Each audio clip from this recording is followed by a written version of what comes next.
Panama Canal 22 years ago.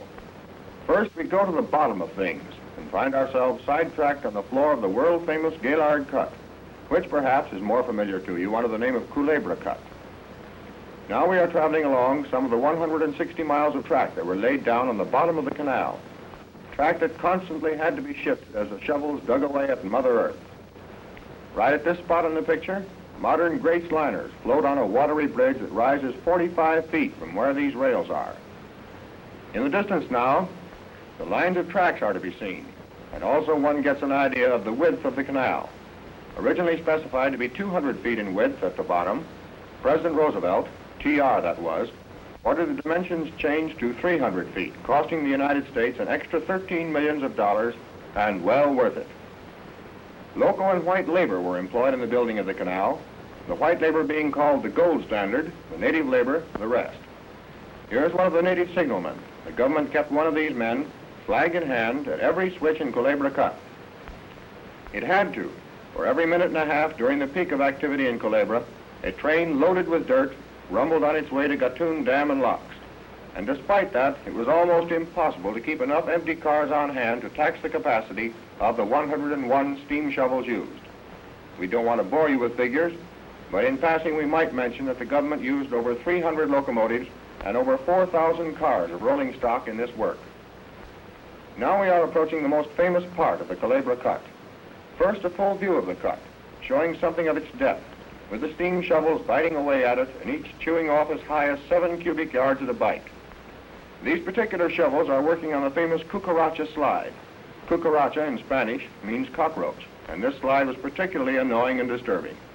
It was a so-called wet slide caused by the rains and the slipping of soft, wet dirt on a hard layer of rock underneath.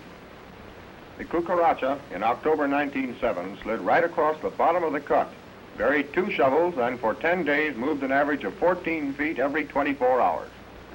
But that was just one of the many things that came up in the building of the canal that were overcome with little fuss and furor, and all the time the shovels kept nibbling away.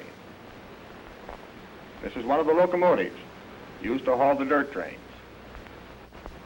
We might add, as we wait for one of these many dirt trains, each with 21 loaded cars to pass, that the canal has experienced some 20-odd slides, all told, totaling 25 million yards of earth and covering 220 acres of cut and destroying 200 miles of track. Some of these slides came during the dry season, and they were caused by faults in the earth, breaks occasioned because of the removal of sidewalls and the cutting of the canal. In short, there was nothing to keep the sidewalls from expanding into the cut, which they promptly did. A few moments ago, we said that the government used 101 shovels. Some of them were left by the French, who, under de Lesseps, builder of the Suez Canal, first started work back in 1882. These, however, are good old American shovels. They are working here just past the sheer face of Culebra at the lowest point of the cut, the very real bottom of the Panama Canal.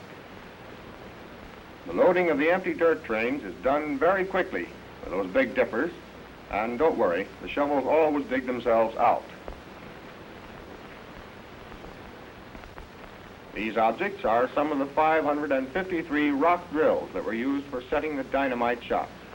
6 million pounds of explosives a year were used in the cutting of this gigantic ditch during its 9-mile length.